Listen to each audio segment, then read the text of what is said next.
इस वक्त हमारे साथ मौजूद है मंसूर आलम जी, जो पिछले बार जो है भादुआ विधानसभा से एनसीपी के टिकट से उम्मीदवार भी थे और आरजेडी के काफ़ी करीबी माने जाते हैं तस्लीमुद्दीन के खास के। तो आपसे सीधा सवाल ये पूछना है कि आप किसको प्रेरित हुए और किस तरह से आपने आज AIMIM का सदस्यता लिया?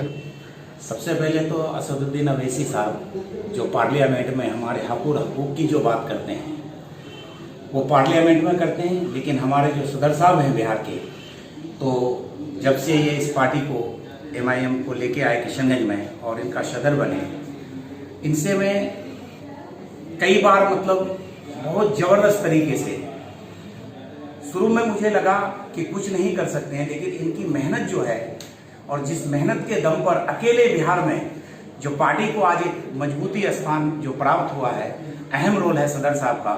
और इनका जो है मेहनत को देखते हुए, इनकी लगन को देखते हुए, क्योंकि किसी जमाने में हम इनके साथ थे, तो क्यों ना फिर साना बाशाना कंधा मिलाकर इनको साथ देके एक मुकाम पे पहुंचाया जाए। हमारे सदर साहब के अगुवाई में हम उनके साथ रहेंगे, कंधा से कंधा मिलाकर। अच्छा, इससे पहले आप एनसीपी में थे, शरद पवार की पार्टी है जी। और आप तस्लीमुद्दीन के काफ़ी करीबी माने जाते हैं। राजद और एनसीपी का हमेशा इल्जाम है कि ओवैसी साहब की जो पार्टी है कहीं ना कहीं बीजेपी को फायदा पहुंचाने के काम करती है, तो इससे कितना इत्तेफाक रखते हैं? मैं इस बात से इत्तेफाक नहीं रखता हूं। आज आप लीजिए ना, कांग्रेस की, राजद तो कांग्रेस के गोद में है, एनसीपी तो कांग्रेस के गोद में है।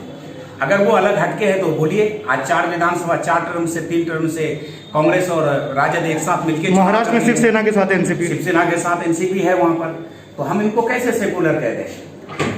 कांग्रेस पार्टी, इसने मुसलमान के लिए क्या कमी छोड़ा है? कांग्रेस पार्टी तो स्वीट पॉइजन है, उसने धीरे धीरे मुसलमानों को मारा। भारतीय जनता पार्टी की सरकार आई, वो एक ही बार में जबे किया, ये बार बार किया। आज वही बात कर रहे हैं ना राम राज की, कि हर घर में राम राज हो, राम का पूजा हो। तो भाई ये मैनिफेस्टो में आपका तो पहले भी था, हम कहां मना कर रहे हैं?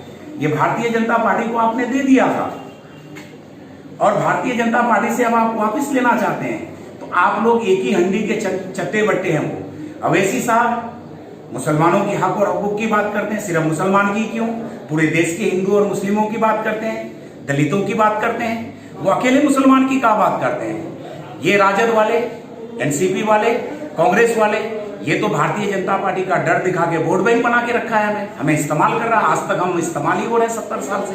अच्छा मंसूर साहब, आपसे जानना ये चाहते हैं कि आपकी जो राजनीतिक जो परिस्थिति थी, किस तरह स्टार्ट हुआ, किस तरह बदला, इसके बारे में कुछ जानकारी दीजिए। राजनीतिक सोच अगर देखिएगा तो हर इंसान के जीवनी में बचपन से ही आता है। जब मैं प्राइमरी स्कूल में होता था तो मॉनिटर हुआ करता था, हाई स्कूल में हुए तो मॉनिटर हुए, कॉलेज में एक जगह रही, समाज सेवा का एक ग्रुप रहा, और हम लोग अभी बाहर भी रहे, दिल्ली भी रहे बहुत दिन। 21 साल का वक्त हमने दिल्ली में गुजारा। वहाँ भी जो बिहार के लोग थे, इनकी जो परेशानियाँ होती थी, उसको दुख और दर्द को दफा करने के लिए, दूर करने के लिए वहाँ भी हमने मेहनत किया। उसके बाद फिर हम आए दिल्ली को छोड़ के, फिर दोबारा किशनगंज की धरती पर जो बहादुरगंज आए, यहाँ से हमने विधानसभा इलेक्शन लड़ा। 2005 में मुझे समाजवादी जनता पार्टी ने टिकट दिया। मेरा किसी कारणवश, अब मैं बोल नहीं सकता, लंबी बात थी वो, मेरा नॉमिनेशन रद्द हुआ था। 6 महीना इंतजार करना पड़ा। 6 महीने के बाद फिर मैं निर्दलीय प्रत्याशी के रूप में बहादुरगंज विधानसभा जब 33 हुआ करता था, जब इलेक्शन लड़े। उसके बाद 2007 में जनाब अख्तर साहब की अगुवाई में, जनाब तस्लीम साहब की अगुवाई में, साथ में मिलकर, साथ तो 5 से ही थे, लेकिन मुझे टिकट नहीं मिला था, मैं निर्दलीय लड़ रहा था। फिर अख्तर साहब के साथ और तस्लीम साहब के साथ राजद की टीम में जुड़े। इनको लेके जहां तक हुआ, इन लोगों से मुझे जितना फायदा लेना था अपने विधानसभा के लिए, और वो फायदे हमने दिए। अब आज लोचा पुल देख रहे हैं, तो आप क्या समझते हैं कि जनाब अख्तरुल साहब का रोल नहीं है, तस्लीम साहब का नहीं है? अगर ये लोग नहीं होते तो मुझे लोचा पुल। अच्छा, आप ये नहीं बात बता रहे लोचा पुल के बारे में? जी। ये तो विपक्ष बोलते हैं कि जेडीयू की वजह से हुआ। कैसे जेडीयू की वजह से हो गया? कैसे कहेंगे जेडीयू के? जनाब तस्लीमुद्दीन साहब राजद में थे, हमारे अख्तरुल जी राजद में थे। अच्छा, तब जाकर के राजद के जमाने में जब पैसा मिला, सम विकास योजना का पैसा था 1600 करोड़, जो शहनवाज साहब रिवेलिडेशन करके वापस कर दिया था, उसको तस्लीमुद्दीन रिवेलिडेशन करके अख्तरुल साहब प्राप्त किया था उन पैसों को। उन्होंने से आपके किशनगंज जिले के जितने भी मदरसे बने हैं, 6,55,000 का टोटल पैसे उससे हैं, पुल हैं, सड़क हैं। अच्छा मंसूर साहब, आपसे आखिरी सवाल ये है कि आपको क्या टिकट के बारे में कुछ कहा गया है या इस वजह से आप पार्टिसिपेट कर रहे हैं? मुझे अगर लायक समझेंगे सदर साहब या हमारी बहादुरगंज की टीम तो मैं चुनाव लड़ूंगा। अगर मुझे कहेगा कि आप पार्टी के लिए काम करें एज ए वर्कर, मैं काम करूंगा पार्टी के लिए। अच्छा, तौसीफ साहब से जानना चाहते हैं कि जैसे मंसूर साहब जैसे दिग्गज लोग आपके पार्टी में ज्वाइन हुए, किस तरह की मजबूती मिलेगी बहादुरगंज में?